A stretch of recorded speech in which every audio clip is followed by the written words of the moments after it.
This is Travis J. Vernon, and welcome to today's podcast. I have a guest with me for this one. Jared Larry Vernon is here with me to tell some stories. Jared is my younger brother by about 5 years. Well, just short of 5 years, 4.5. We spent a lot of time together in our youth, fighting, playing video games, making forts, building massive battles with army men, and G.I. Joe and Star Wars action figures, fishing, hunting, and spending time in the outdoors. He spent the last 15 years as a sheriff's deputy and now works for the state of Utah. Some of my favorite memories have been with my brother. Let's tell some stories. So there we are. So one of my favorite stories involved being at my grandparents' house. They had this huge rope swing. Now, by huge rope swing, it must have been 6 inches in diameter with a giant knot at the bottom. And the rope was attached to a log, which was 30 or 40 feet up in a cottonwood tree. And we would get up on the ditch bank, which was 15 feet above the ground, run down the ditch bank, and swing on this knot as high as we could go. Well, one day, Jared decides he wants to get on it. And I get to the top of the ditch. And I run down as fast as I can and I push him. And he goes all the way up into the tree. And you can see the leaves just like, shh. And then he comes back out. He's like, that was cool. Let's do it again. We walk back up the hill. He gets on the knot. We run down the hill. And up into the trees he goes again. And I'm watching him to come back out of the trees when all of a sudden I see the rope go off through the trees. And I hear this. Boom. Ow. So I'm not really sure how it happened, but the rope broke at the top and he fell. I don't know. How far did you fall? Oh, geez. This rope has been attached to this rope swing for years. And this is something that everybody in the family did. Our sisters, friends, everybody would come over and we'd get on the rope swing and we'd swing on out. And it'd go clear on out almost to a little fort that we'd built, this treehouse fort that we built up in the cottonwoods. And I was not a very big kid. And so everybody else had been going on the rope swing this day. I mean, everybody else is going, people that are much larger than myself, including, I want to say, our uncle. Oh, yeah. Even went on it a couple times. And so when it was my turn, I was super excited, really happy. Travis was giving me this just awesome kind of launch with the rope. And then that second time, he pushes me out. Everything's going great. The ropes climb in and climb in. I get right to that point where, you have that moment of kind of zero gravity sensation, and it never came. And I go up to the point and I hear the snap and I just keep going. And I have a moment of expecting to somehow swing back, but I just kept flying. And then I realized what was happening and I just let out a yell and I hit the ground so hard. I remember I just kind of curled around, just hugging the rope. Travis came running up. Are you okay? Are you okay? How'd you break the rope?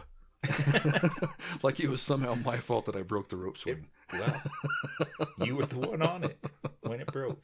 Therefore, it's your fault. So another funny Jared falling from a high altitude. We had a deck on our house and it blows all the time, whether you're Southwest Wyoming or where we grew up in Utah. And the wind would hit the house and then blow down the side of the house with an extreme amount of force. It was great for kites. Oh yeah, absolutely great for kites. No place better to fly a kite. Yeah, we had a lot of fun flying kites, and I think that's probably what kind of initiated this thought process. I'm sure it did. So my dad has a couple of parachutes that my older sisters, when they were at track and things like that, we'd tie out the parachutes and it worked as a giant sunscreen. So everybody could hang out under this massive parachute. So Jared and I decide one day, because the end of the deck, this is before, fancy Trex decks and things like that. And it was a redwood deck. And the end of it, where it was constantly battered by the wind, had deteriorated and fallen off. The lattice, all the lattice was gone. So there was the frame, there was the wood. Well, there frame. wasn't the top rail, That's but true. there was the base rail. The bottom. So there was a base rail up about 6 inches off the bottom of the deck. So we get this idea that if we take all the cords of the parachute and separate them in half and tie a knot on the one end and a knot on the other end, we were going to have this strength test. So Jared grabs the one knot and braces his feet against the 6-inch rail and the main post against the house. And I brace my feet against the other post and the rail, and I hold the other knot. So then the wind comes, and it's kind of like a giant spinnaker on a sailboat. It blows down the house. We lift up the ropes. The wind catches the parachute, and there's this big whomp. And when that happened, there was so much power. We would hold on to see who could hold on the longest, and whoever let go was the loser. And then you got to understand too. Remember that there's an almost 5-year difference between Travis and I, and so where right now there's not a big difference in size. When we were younger, there was a much bigger difference, because now I think Travis was around 12 or 13 years old, which would have put me, 8 or maybe 9 tops. So we're holding the rope, and this big gust of wind comes up, and there's this big whoomp, but then it feels like he lets go. And I look out as the parachute tightens straight away. Jared's still holding on to the rope. So he's 20 feet off the ground, holding on to the end of the parachute. He'd gotten ripped off the deck by the power of the wind. And I saw his eyeballs, and his eyeballs were giant. So he's looking back at me, and you can see the sheer panic in his face. And I'm like, well, this isn't going to end well. And it ends even worse because he just lets go. He has that moment of now what, and he just lets go. So he falls from about, I don't know, had to be 15, 16 feet. Yeah, at least, well, it was from the second story. So I figured that he was just going to hold on to the end of the rope. I mean, it would have slowed his descent a little bit, maybe. It's no wonder that I don't like heights. Well, I don't think any of us like heights in our family. Because there we were, that wind hit, and we're sitting on our butts on the deck, and we've got our legs braced against this bottom railing.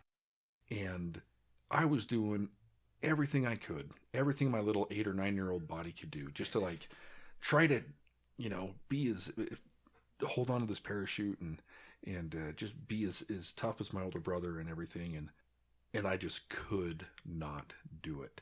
That wind was way too powerful, and it just ripped me right off of that deck, right over top of the railing, and I just went flying out, and I'm holding on to this rope, and I look back at Travis, because I could not hold on to this rope anymore, and I looked back, and I knew what was going to happen, and I was just like, ugh, and I just let go, and just fell like a rock, just right down on just this bare piece of ground, and again, I kind of curled up into a ball after falling so far, and Travis, ran down from the deck and everything, and he's like, "Are you okay?" I'm like, barely was able to breathe out. "Yeah, I'm okay."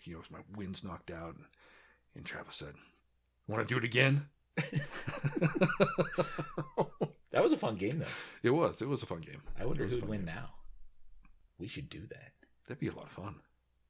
Just reminded me of another time. What's that? When you and I were up on the garage, holding the surgical cord. Oh, when we talked Mom into shooting water balloons. Dude, that was hilarious. So Travis and I built this water balloon launcher, and we had built lots of water balloon launchers over the course of our youth. But this one was epic. And this one was, we were both in our 20s. And we had built this incredibly large water balloon launcher.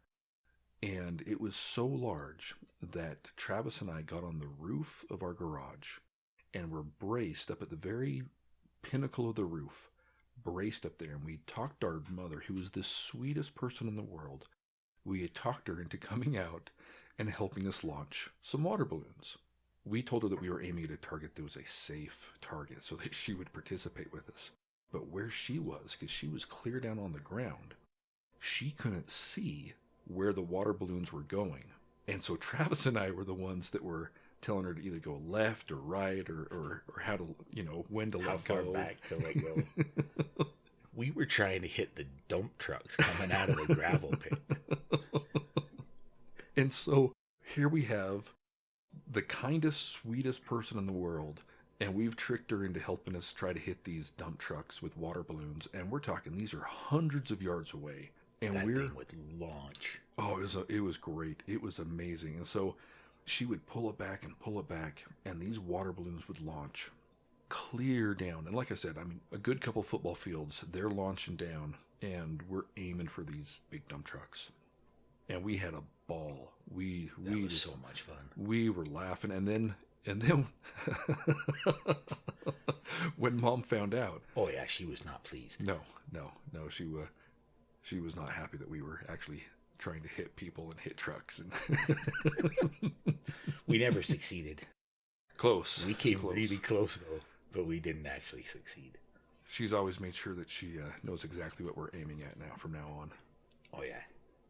She was super nice. We could talk her into lots of stuff. Once. But usually only once. But we were good kids. In Japan, we used to play all the time too. And in Japan, it was kind of weird because I was only 8 to 9. We moved back to the States just before I turned 10 years old. So then you had to have been 5 to 6. Yep. So that's craziness.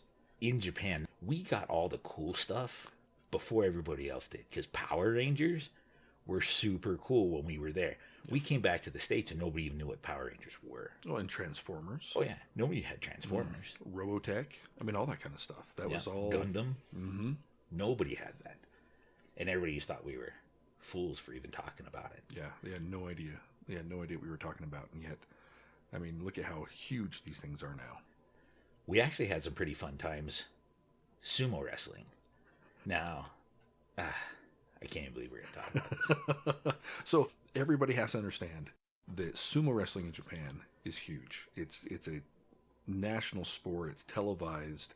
People follow it more religiously than people follow football or any other sport here in the States. It was always on TV. We're very young and impressionable. We're like, hey, let's do some sumo wrestling. So we strip down to our whitey tights and we make a ring with rolled up blankets.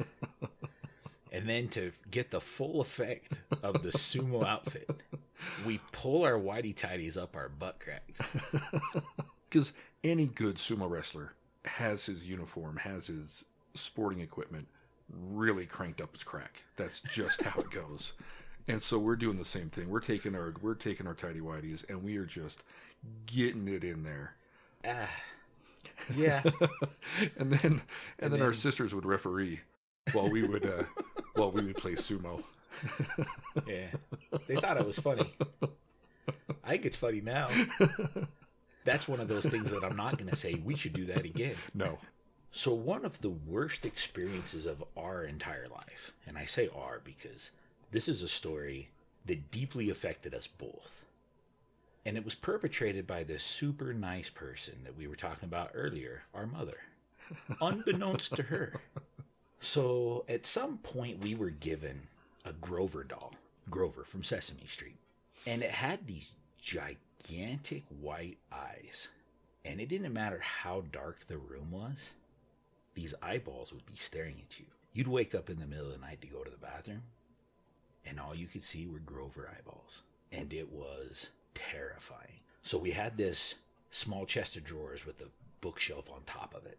And the Grover doll was always in the top of the bookshelf, at the very, very top, in the corner. Because we would never play with the Grover doll. That's important, because Grover just stayed up on the shelf because we were so terrified of this stuffed Grover doll.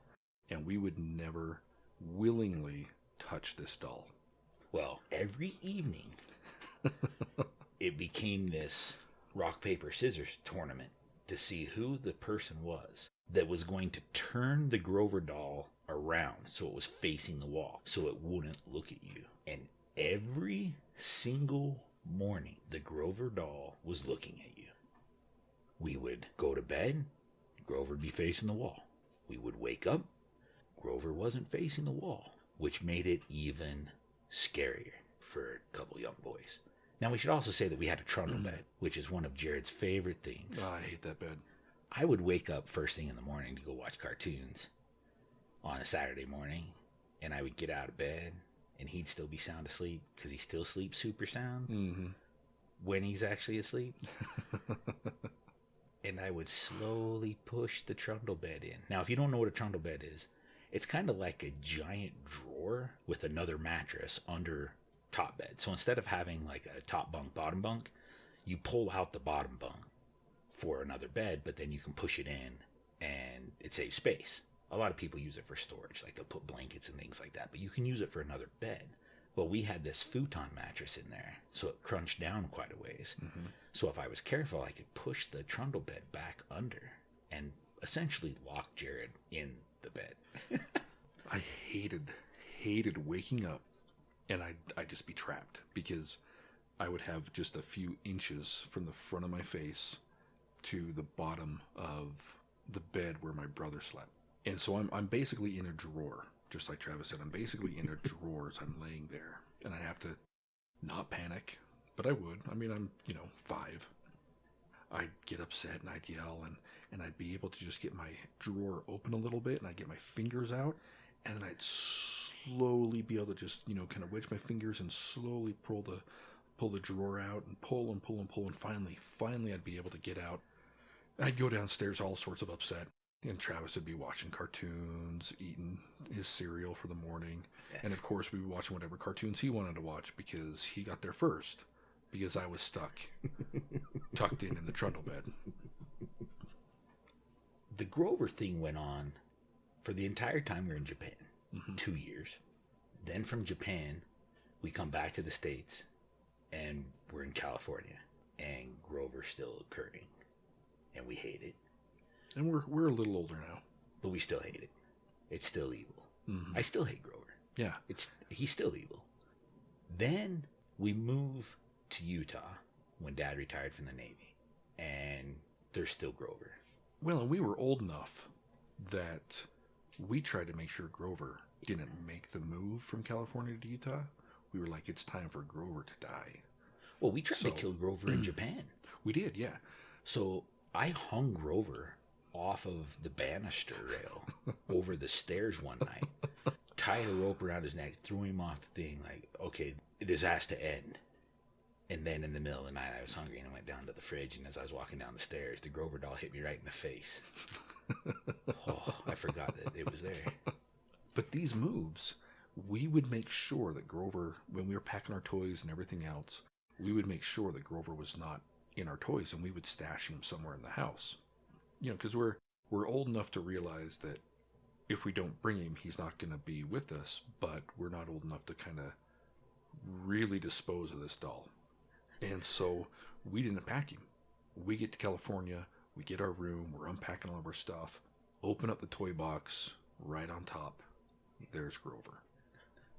Freaks us out. So then we go through the whole big thing again where Grover's up on the shelf, the light that comes through the window from the streetlights and everything from outside. His eyes, it was almost like they were glow in the dark. And they were just the creepiest, most hauntingly evil eyes that you can imagine a doll can have. And even when you're tucked underneath your blankets, you know that this doll is still looking at you. And so every night, whoever is last in bed or whatever happens, the last person has to try to turn Grover. And so when we'd reach up and we'd hit him down or we'd flip him down, whatever, so these eyes wouldn't look at us. And every single morning we would wake up and he'd be right where he was, just staring at us. And so when we finally got to Utah, we're like, awesome, he's not with us anymore. And then we unpacked, and there he was, with all of our stuff. We had had enough. So at this point we decide we're going to destroy this doll. We took it outside and we threw it in the trash can. We get home from school and there's the Grover doll on the shelf. So then we're even more freaked out. Some time goes by. We get enough courage. Now we're going to dismember the Grover doll. And we take Grover doll out, cut it up. into pieces, and we bury it. And our dog, a German short hair pointer by the name of Skoshi. Skoshi means little in Japanese, and Skoshi was the run of the litter. He was a cool dog. Well, we bury Grover. Life is good. We go to school. We get home, and here comes Skoshi with the head of Grover in his mouth. And our mom says, "Oh my goodness, I'm so sorry. It looks like Skoshi has destroyed your doll. If we can find all the pieces, I can sew it back together." And Jared and I are both like, "No, please don't do that."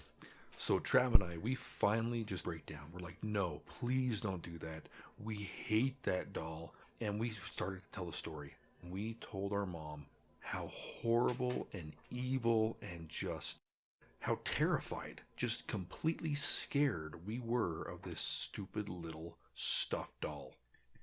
And she felt horrible. She almost starts to cry because she goes, "Boys, I'm so sorry. Every night after you guys would go to bed and I'd tidy up your room, I'd see the Grover doll turned to the wall and I would turn it back around.